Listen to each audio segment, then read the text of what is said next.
Hi, hola, salut, guten tag, murimutia, muraho, mambo. Welcome to Hashtag with Nabuguzi Kiwanuka. This is the place where we help you unravel social constructs, discuss self-development in line with mental health, and everything in between that directly or indirectly affects us in the millennial world around us. My goal is to create a virtual platform for you and I to explore and engage in pertinent conversations society is silent about. What you get out of this is without a doubt a chance for you to have moments of self-assessment so that you can ably jump into your next best season. I am your host, Nabuguzi Kiwanuka, a lawyer, founder, team lead of Equate Foundation, an addict and lover of insightful conversations, and a professional unraveler of social constructs. If you're hearing my voice for the first time and are the kind of person who is not scared of being a better version of yourself, even if it requires you to contradict who you were 24 hours ago, you made the right choice to come here, because on here we do so much unlearning and learning in order for us to discover the truest version of ourselves. To the returned subscriber, much respect. I'm already saluting you. I know you don't see me. Maybe I should kneel, but even when I kneel, you won't see me. I don't know what to do for you. Do you hear me clap for you? I'm clapping for you because you are the heartbeat of this podcast, and I hope that I'll keep giving you more reason to rank these as your favorite podcast. So we're winding up the Mental Health Awareness Month, and we cannot do that without the emphasis on therapy. Doing life can be hard. Peopling is so difficult, but having someone there for you to help you process your emotions, take you through your patterns, or even show you how to deal with what life throws at you makes it all easier. On set with me are guests we've had in the previous episodes. Biyinzika Simon, aka hey Namugada in me, aka Boomba, featured on the Mental Health Day episode in October last year, and Tina Ntulo, who sat with me through the most recent Mental Health Awareness episode last week.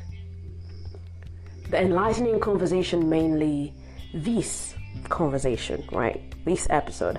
This enlightening conversation mainly answers three questions. What is therapy? What is it like to go through therapy? And from where can you get therapy? I cannot wait for you to get all the answers as you listen in. Okay, that was unexpected. Welcome. We've started. Welcome to Hashtag with Nabuguzi Kiwanuka. We on set we have women first. Yeah, we have Tina Ntulo and Biyinzika Boomba. Yeah. Right? Or do we still go by Simon? We decolonize the name? Well, I like Boomba, so we have Biyinzika Boomba on set. Yeah. And where do we go from this now? This is Mental Health Month. I saw something very interesting. There is a way how someone set it up, like Mental. Oh, nice. Right. Yeah. Mental Health Month. And in a previous episode, I had Miss Tina. Previous episodes, I had you guys both, man. Okay, the most recent episode, we had Miss Ntulo talking about mental health, and in the other one, we had because I don't know how far I have to date it. It was October last year. Yes, on Mental Health Day in October, we had Boomba talking to us about his experience with mental health as a man. So this time it's very important. Okay, for the conversation that we had, he talked about his experience with therapy. Yeah. And we found it very important for us to come out here and normalize therapy. Talk about the importance of therapy in our system of thriving, as you talked about earlier. So I don't know where to start. Like, can you take us through? Ms. Ntulo should take us through therapy. Yeah, the necessity of therapy, and we get to you. Okay. Simon. Thanks. I think just like we were talking in the last episode, and if people haven't listened to it, I'd like to encourage them to do that. Yeah. We talked about the fact that if you've got a toothache, you go see a dentist. If you're getting ready to have a baby, you go see a gynecologist or a midwife. If you have a broken leg, you go see an orthopedic or a surgeon or whatever. Yeah. And the same way, if you have a mental health problem, you come see a counselor or a therapist. And it's important that we begin to raise more awareness about that and reduce the stigma that's attached to it. Yeah. Because what it does is that it stops people who really need the help from seeking it. And so I'm really glad that we're having this conversation. Right. Because now we're in a system whereby everyone has to be strong. There's a strong woman. We're advocating for strong women. We're sending shout out to strong women. And the guys, what do we say to the guys, Simon? Man up. Man up, right. Yes, be a man. Everyone wants to be a strong woman. When they're sending greetings to men, you're not supposed to complain about anything. You're not supposed to talk about your emotions as a man, by the way. So when you come on out to say, I have a problem as a man, they're like, are you even a man? So I think it's very important what you say, that we have to destigmatize therapy. How would you really, as a professional, how would you break down that? Okay, you've already mentioned that when you have a toothache, you go to therapy, rather you go to a dentist. Now, when you have a mental health crisis, you have to find a professional in the mental health field. I don't even know how to set this question. When I say set question, it feels like an exam. I don't know how to ask about this, but I have a feeling I know what you want me to say. So maybe let's see if I have read your brain. How do you? Okay, yeah. Let's try that. Yeah. Who do you go to, and how do you find help? Well, there's two types of. Let me just say there's three types of help that's out there in the mental health field. Yeah. The first one is the psychiatrist. So the psychiatrist is a medical doctor who deals with complex mental health problems. Complex. And what they do is they'll almost always also give you a tablet because some mental health problems can only be treated by a person having to take an actual medication. Yes. So there's a psychiatrist. A psychiatrist is a medical doctor who has then specialized in psychiatry. Just like a gynecologist is a medical doctor who specialized in helping women give birth. Yeah. And then, a dentist starts off with 1 year in medical school and then goes on to, manage teeth. Yeah. So it's like the same thing. The second one is the psychologist. And the psychologist normally spends more time doing talk therapy. They help you. So think of your mental health problems as the roots of a plant, right? And they have just grown and, grown haywire. And this therapist is there to help you untangle this web of roots so that your thought processes make sense, so that your thought processes can become clearer in you understanding why you're in the situation that you're in. Then after understanding, you then come up with a plan on how to get out of it. So your therapist is kind of like a sounding board, is like a guide, is like the person who provokes you to think beyond what you're and push some boundaries that you're not willing to push. Then the third help that is out there is the lay counselor. The lay counselor will probably have done a month or two in counseling training. They are good for simple problem solving. I've just had an argument with so and so. I'm feeling bad about it. You go talk to them. I'm having issues with accepting that I have a diagnosis for a terminal illness. They're also good with supporting that kind of stuff. So they are not necessarily as expertised in the other issues, but they are very good with problem solving skills. So in Uganda today, we literally have all three. You can go to a lay counsellor, you can go to a professional psychologist, or you can go to a psychiatrist, and all of them should be able to help you depending on what the problem you're having. For a person who is seeking help, how do you gauge? Pick one. You just pick randomly. Pick. Are there chances whereby you may land, because I think someone's fear would be, hey, if I go to this psychiatrist, they're going to give me medication, yet I may need to first talk. No, I mean, a professional psychiatrist, a person who really understands what they're doing, should not medicate you if you don't need it. Yeah. Just like I love doctors nowadays, you go, you have a flu, and they tell you just go and drink fruit juice. That's happening nowadays. Before, they'll just dish out kofta and whatever. Now they tell you, go drink juice. You're not sick.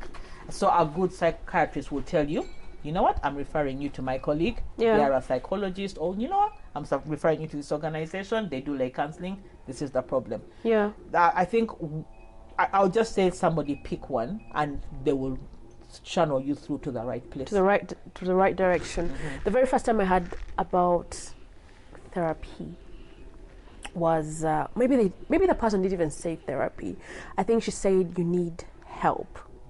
That was 2017, and this is something I had never imagined. I thought, okay, you're not okay, but you don't know what it is. And then someone just says you need to speak with a professional, and this is something almost unheard of in Uganda. Right now, I think people know, but in 2017, I didn't know anything. I didn't even know where to go. Like, that was so unheard of. Maybe in the movies, you see people sit, they talk, or lay on a couch, and then someone is telling you, in Uganda, find help. Simon, how did you get to the space of finding help? What is there something that prompted you to say, I need help? Was there someone who told you something of that kind? That's a bit of a complicated answer. Yeah. Because I've lived with mental health disorder for the longest time ever. Yeah. And I remember the first time I tried to get help, it was in church. And like she said, there are different kinds of people who help. So there were counselors in church. Yeah.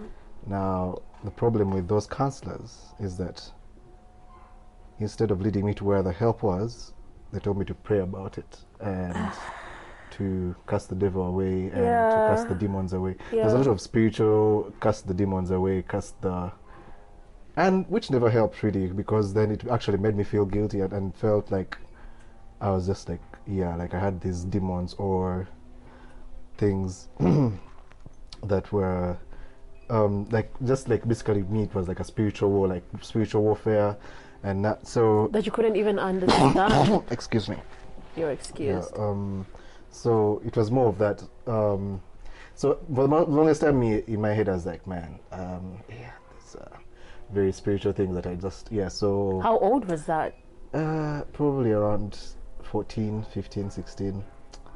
So basically, I just gave up on that part. I was like, in my head, I didn't even realize it, but like subconsciously, I'd just given up on that. Like, let's just live with it. Yes, let's just live with this. At some point, I even got tired of praying, I guess. I just got tired of praying. I think that's the point where I even got tired of church. Because I was like, well, if I have all these demons, then I guess I shouldn't be in church anyway. So, there was a lot of things happening. And also, other things. But, it's one of the things where I left church at that time. I felt I didn't leave church per se, but I kept on like you said, my spiritual life kind of dwindled at that point, and then it kept dwindling after that. And then at some point I was referred to some therapist in Makerere, which didn't really help much. Makerere, the university itself. At first I went to medication. I don't even remember which medication it was, which helped for a few months. And as soon as I stopped taking it, I went back to basically zero.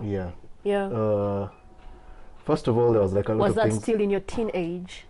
No, that was around in my 20s now, when I was in campus and stuff like that. That's when I was referred to that person, and I didn't really help, so I kind of gave up. I was like, maybe it's just something I have to live with. And so I really struggled. I had these phases where every year there was a season where I would just go into a whole depression thing, and I would not know. It's just literally, I have literal phases of every year of me ghosting people, and they never know what happens. And I think after that they also just give up and just move away. So basically, I had like all those things because, well, one mental health disorder can lead to others. Yeah. And yeah. so basically, because I was dealing with, well, I just got to know about it now, complex PTSD, then it led to me not sleeping, which was insomnia, and then major depressive disorder, MDD. So basically, I was in all that. I was struggling with that, and then my mom always kept freaking out whenever she would find me in the corridors at like 3 a.m., 2 a.m., just moving around or in my bed on my phone. So basically, I did not receive any helpful help until last year, which makes sense. Yeah, so which was very weird, but yeah, and it's not like I actually actively sought help.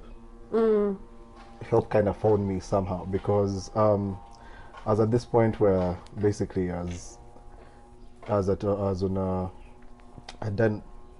taken a lot of drugs at the same time, so I was OD'd on prescription drugs. Prescription drugs. There was a lot. There was like there were antibacterials, but also there were like painkillers there. There were like a lot of medicines there, like flu medicine, bacteria infection medicine. Like it was just a lot of medicines there in the house. So basically, I just took the whole lot. I don't even remember what it was.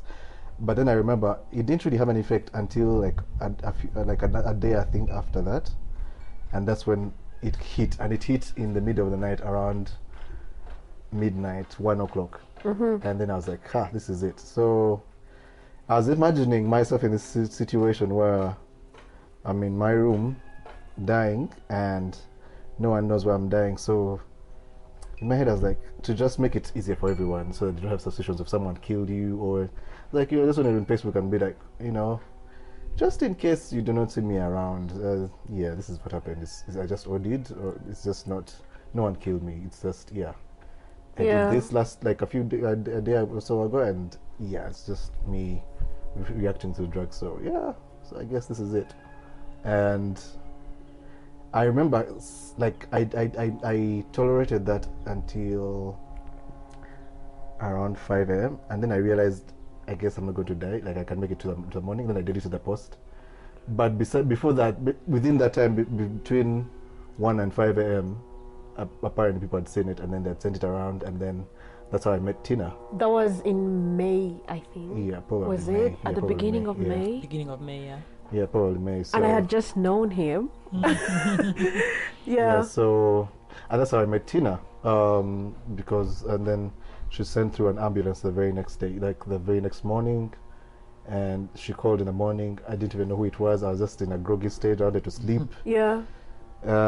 So, and that's how I got help. And that's how I ended up in Butabika. I ended up with a lady called Molly, who then had to refer me to get extra help because they realized my problem wasn't as simple as ABC, or so it was a bit more complex. And then they had to send me to see a psychiatrist, and then a different therapist. Then after that, psychotherapist. So and that's how my journey has been. And then it was like I don't think I would have gotten any help without Tina. So I would like to thank her for that. And that's how my healing journey started. Hand clap. We need a drum roll. Thank you so much, Tina. But now it's a little bit confusing. How did you get in awareness of his situation? You didn't know her, right? No, I didn't. It was just a church group or something like that. Okay, back to church. His message made rounds, and it ended up in my WhatsApp, on my WhatsApp, and a friend said to me, I've been following this young man, this doesn't look good. And I read it, and in my mind I was like, God, if he's still alive, it will be a miracle, based on what he had written. So I called my boss. At that time I was consulting, and we knew people were struggling, so we already had a suicide helpline going on. So I called my boss, and I'm like, we need to, I forwarded the message to her, and I'm like, can I intervene? And she's like, go ahead. And my initial instinct was just to patch him through one of the other therapists who are online. But something in my spirit was like, no, call him. So I did. I picked up the phone, I called Simon, and It was a very interesting conversation. But at the end of the day, I was like, okay, I'm sending you an ambulance. Because what I was worried about was time. How much time I had before, he would be gone. So that was my biggest worry. So interesting enough, I had just met this ambulance guys. So I called them and I was like, I need you to pick up somebody for me. Make sure you go with the doctor because I do not know what state you're going to find him in. Yeah. And then the rest is history. After that, we just got going. So he was receptive of you coming in? From the sound of my voice, he had no choice. Oh. I don't think you How does your voice sound? Yeah, that's like, I swear if it was someone else, I would be like, but then I was thinking, like, if I like, ice these ambulance guys, then I'm sure something else is coming. So I was like, let's just get through this. What was the sound of your voice like? Now I'm quite interested. Like, were you sounding like police? I think it was a very short conversation. It was like, yeah, you either have to get into the ambulance or I'm coming there. Yeah, and then, like, that was it. It was like, hey man, getting a threat from a stranger is strange. Yeah, like you didn't want to, like, a stranger just coming to your house. Just like, yeah. I think it was a very weird conversation. Because I think I remember I asked you 2 questions. Are you in crisis? Yeah. And then he said yes. Then I'm like, did you even know what a crisis is? Okay, at least you knew about it. Yeah.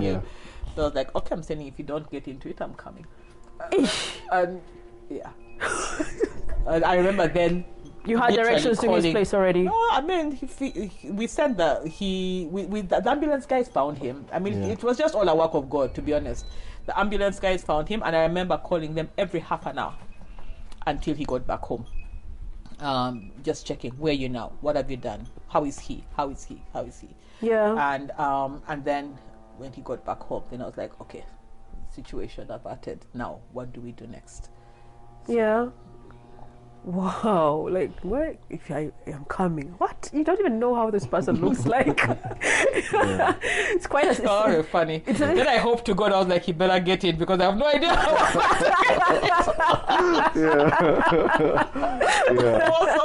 that's how it was a very weird conversation. I'm glad we can laugh about it now. Because like me, I knew you could have gotten home because like a few people at church knew where my home was. Yeah. So I'm thinking like anyone could have given her directions. So she, and I don't want to like have like a conversation with a very total stranger right now in my house.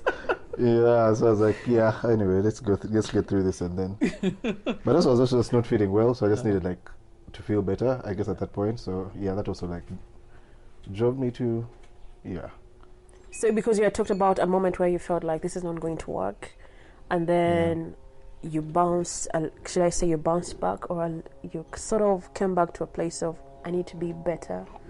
Yeah, because then you're like, if I'm not going to die, then I need to be better. Because because it's not seriously. Like, you're so mourning. It was like, yeah, as soon as like it reached around 5, I was like, this is not going to happen. So now, it's like, as if just feeling okay, because now like when you're not dying and then you're like just like in pain, it's also just not nice. Like you just like want to get out of it. Stop.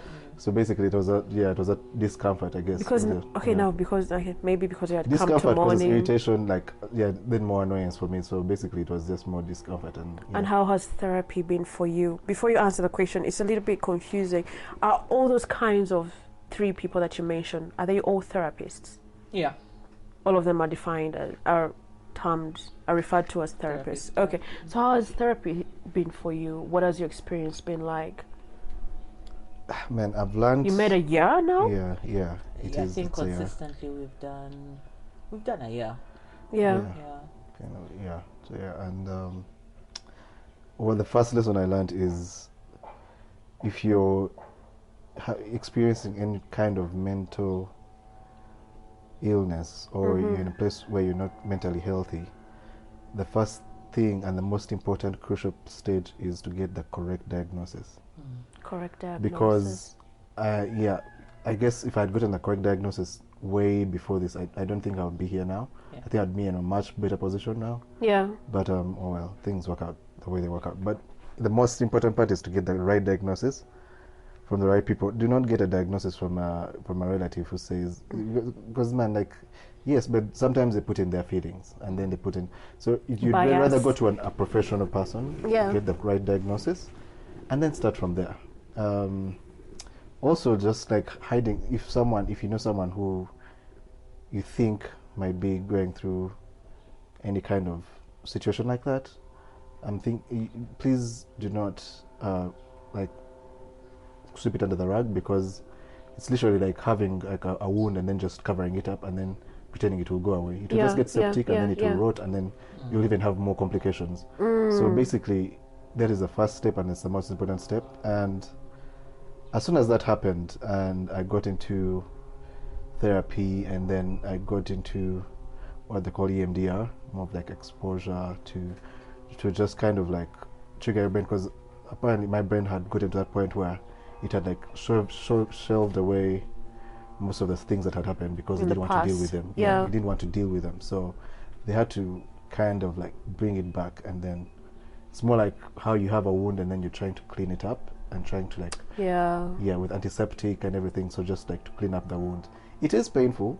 It is very painful. But if you want to get healed, then you need to clean up the wound. So it has been mostly like that. It has been even in some ways, if I should say, it's been a bit worse than when I didn't get help, because of the, like I said, like cleaning out and everything. The others were kept away, and then they're being exposed. So man, even things I'd never even remembered, like they just showed up out of nowhere. It was just crazy, man. It was just like a whole torrent of like things from left, right, and center at some point. And I was like, man. At some point, I even like kind of like just intentionally stopped going to therapy, because I was like, I'm not ready to deal with this anymore. So it takes a bit of commitment, I promise. It takes a bit of commitment to stay there, because man, it's very easy. It's the easiest way out is not to deal with them, and it's not helpful anyway. It's been tough. But then also when you see the results and then you look back into the past and then see where you are in the beginning and then where you are now, it makes so much sense, because then you realize like a bit of things have happened. Maybe your resilience has gone up a bit. Then you know how to you even know what is happening to your body and know how to deal with it. You're like, now I'm in this place where it's just a bad day and this is happening. I'm not getting out there. So now what do I do to get out of this? Because now you know the effects. Before, it's literally how you know, I'm fully soja. I feel I feel feverish now. I may be getting onto a whole malaria infection now. So let me go get tested or something like that. So like basically, same thing. You're creeping into depression. You're like, before it gets there, let me get treatment before it gets worse from there. So you decide things that work for you at some point. You have to work. Not everything works for everyone. So you have to get things that work for you. For example, me, I realize I just go into isolation. I just don't want to see anyone. I just want to be there in the dark space. I don't know. But like I don't want no one wants to see how that ambulance phoned my place, because like my place was literally a garbage can. Like I would eat and I would not throw anything out. Like everything was trashed in the house. Like everything was. So basically, like there's things like that. And most times it's actually those are things that we could see from our relatives. Like this person is not like, why is it? Sometimes you may be thinking, why aren't they showering? Why aren't they doing this? They're just being lazy. This person is just being lazy. He's a very lazy person. I've had a lot of comments from, by the way, like that from people who knew me or my mom or like that. And then if people don't know what you're going through, they will never understand what you're going through. So it's usually a personal battle, but also it helps when you have a system around, your support system that understands you, or even if they don't understand you, they understand that you're going through this thing and then they need to help you. How do they help you? They do not push, rather they're just there when you need them. So it's very important to have a support system, because even that can determine whether you're going to get better or worse. Because if you have the wrong people around you, man, the negative energy will really drag you down. So yeah, those are things I've found out along the way. But right now I'm in a much better position. I do not think I was even in a position to work at the point where I was, but at least, like she said, it's very disabling. Like you cannot work, and it's not like it's been a very smooth ride. There's been days where it happens, and then you just like there's always the relapses. They happen. It's part of the healing journey. I've also learned that it's not me getting back to. It's just part of the healing journey. Also, it's just there. So. Like Tina said, it's okay to not be okay, but how do you get out of that? Like she said, that the therapist helps you go through the thought process, and then also now I've been seeing both a psychiatrist and a therapist. So so I've been on medication. Some medication worked at a point and it stopped working, so I had to switch to a different medicine. I think there was fluoxetine. Then from fluoxetine I went on to amitriptyline, and then from there now I'm on mirtazapine or something like that. So basically, not every medication will work. You have to. So basically, seek help. Do not be discouraged when things are not working out. It's okay to not be okay still, but seek help. See a therapist. So like I said, I've been on. I've been seeing both a therapist and a psychiatrist. So I get medication, but also you cannot be on medication forever. You have to deal with the problems and then get done with it. Like basically like a wound. At some point you have to remove the plaster. It has to heal. Otherwise, you should stop taking painkillers at some point. You shouldn't be taking painkillers all your life. So it's basically like that.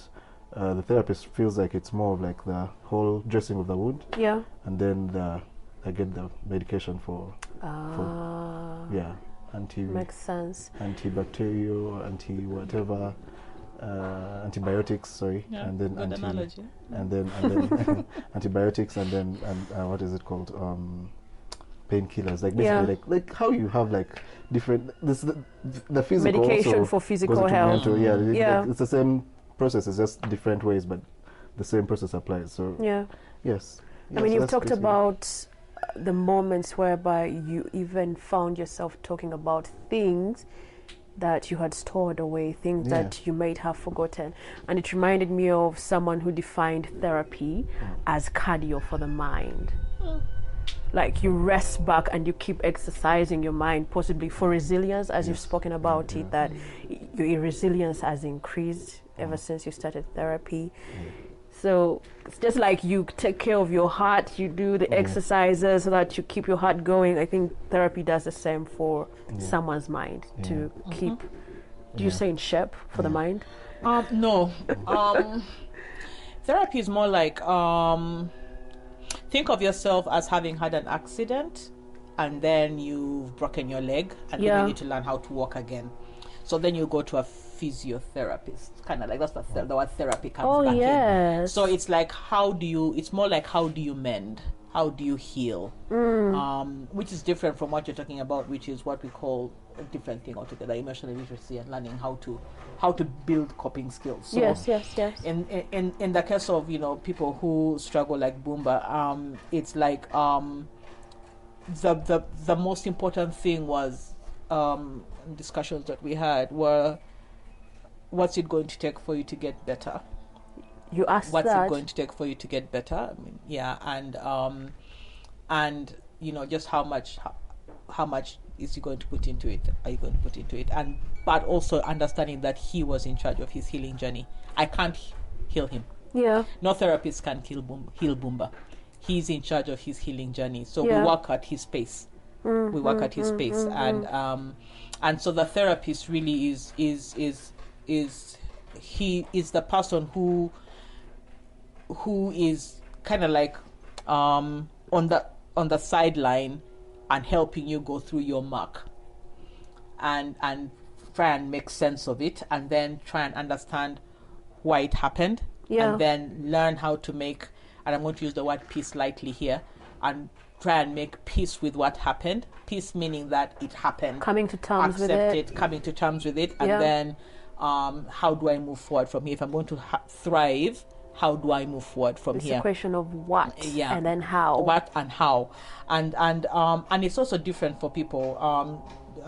Simon's mentioned he's got complex PTSD and MDD, major depressive disorder. So some people would have just major depressive disorder. Some people have anxiety disorder. Some people have like substance use. People, and as a therapist, I've dealt with people who've had all three. And my role at that point in time is to get a person to feel and first to know and then to work towards feeling like they can be okay. That they will be fine, and that they will. The most important thing is that they will thrive. It might take a year, it might take 3 years, it might take 5 years, but you will thrive as long as we are able to work on the journey. And then after that, dissect the healing into little tiny steps, one day at a time. And that is why therapy cannot be a one session and then you're done. This is why you go consistently. Someone's mentioned he's been doing this for a year. I know people who I worked with for a course of 3 years, and some people will come in intermittently depending on what their need is. But the point is that you break down the healing journey into tiny bits, because it's overwhelming. It's overwhelming. If you just need to start walking again, your physiotherapist doesn't say run 1 kilometer, right? You do one step, then you sit, then you take the baby steps the next day, then you sit down, then without the clutches after 6 months, then you get what I mean. It's like you're progressive as you go along. And that's exactly what your therapist does with you, is that it's tiny steps with a little bit of a challenge after some time, then tiny steps and a little bit of a challenge, until you're in that place where you're actually beginning to see change. And the change will always happen in two places. You'll see change in the way you think about yourself and your world outview, and you'll see changes in the way you feel about yourself and your world outview. And once you begin to see changes in those two things, then you know you're on the healing path. There will be bad days. And it's just kind of like even for people with sometimes. Not that it doesn't go away, it just takes time. And it's the same thing with people with high blood pressure, people with diabetes. Just because you've had a bad day doesn't mean the insulin is not working. Just because you've had a bad day doesn't mean your antihypertensives are not working. Just because one day you're driving and you got a blurry vision doesn't mean your glasses are not working. There will be bad days, but the thing is to just soldier through them.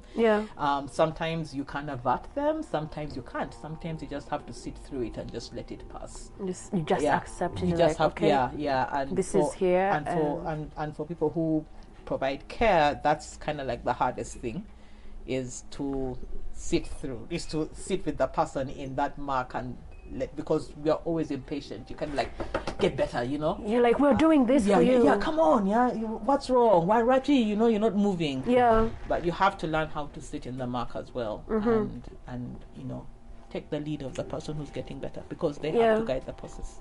Both of you have talked about something that has taken me back to something away from health, looking at how a child learns how to walk. I mean, they try to balance. It's a toddle. They try to stand and then not step, let me sit back. But then they keep trying to get up, and then maybe try to make one step, and then maybe crawl 2 steps. So it's about the resilience. You keep building resilience until you master the art. Should that be the art of coping? Or does someone completely walk away? Maybe you have to ask that a bit differently so that I figure out whether I've understood it. See, when a child tries to learn how to walk, there are moments where they no longer have to crawl. They have mastered the art of walking. Now, when we talk about therapy and healing, is there such thing as walking away from the disorder completely, or is it a thing about getting the coping mechanisms? Either or, depending. So for Simon, is it conceivable, Boomba, that you can one day not have any symptoms? Yes. For a person with substance use, is it conceivable that one day they can have no symptoms? No. So some disorders you live with. Some you can actually get total healing from. But also that is really dependent on the person, the situation around them, their genetic makeup, their support system. And this is why, for people who suffer from substance use disorders, they count their days. I've been sober since. And I am an alcoholic, because they'll forever be an alcoholic, but they're just choosing not to drink today. this hour, and then the next hour, and then the next year, and the following year, and you can say, I've been 10 days sober, I've been 1 year sober. They live with their disorder. But then there are some disorders that you can actually get total healing from. Others you just have to live with. You just have to learn how to live with them. So I think that answers that question. It does. It definitely does answer it, because I think at some point where people might get derailed off the course, they feel this is not even stopping. Man. So I think it's very important for us to come to terms with the fact that there are moments whereby there are times whereby we may have to just accept to live with this disorder and just, find ways of coping. Yeah. Personally, I experienced therapy last year. Hey, also you last year. And it happened in a time where I didn't expect it. Okay, someone had mentioned that they would pay for me, but the time when it came through, because they mentioned they would pay for me, I also didn't know what I was going for. But I was like, let's try this. Because I had come to terms with, you talked about grief affecting women, possibly. I lost my grandmother in 2008. And then maybe also my dad that I didn't get to experience, because by the time I was born, he was dead already. So every year, I had moments of mourning these people, which I can't say that it would happen this month, but I'll just be seated there, and then I start crying, like, this person died. And then last year, I was like, no, we're not going on like this. This has to stop. So when someone promised therapy, I was like, let me go and see what happens there. And when I talked to this lady, you see, I used to be the space for people to talk to, but I didn't know what it's like to open up to someone. And she was just nodding her head. I was like, oh, so this can happen? Like, it felt so good to a point that I was starting to dig up things that were happening to me from the time I was 6, 8, teenage. And it's just so much relief. Painkiller, I think. Therapy of some kind. So, Boomba, thank you so much for being with us and sharing your experience. I don't think it's an easy thing to just come on out and speak. Do I commend you for your bravery? Bravery and vulnerability, for sure. Oh, yes. Yeah. Vulnerability. Well, I guess if it can help someone out there get the help they need, then that for me is worth it. Just that for me is worth it. Yeah. Raising awareness. And basically, just getting more people the help they need. Yeah.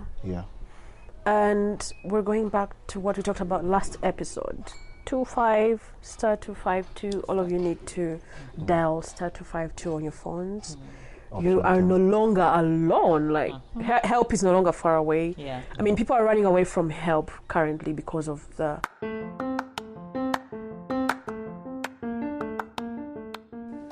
Allow me not to do any takeaway lessons from this episode.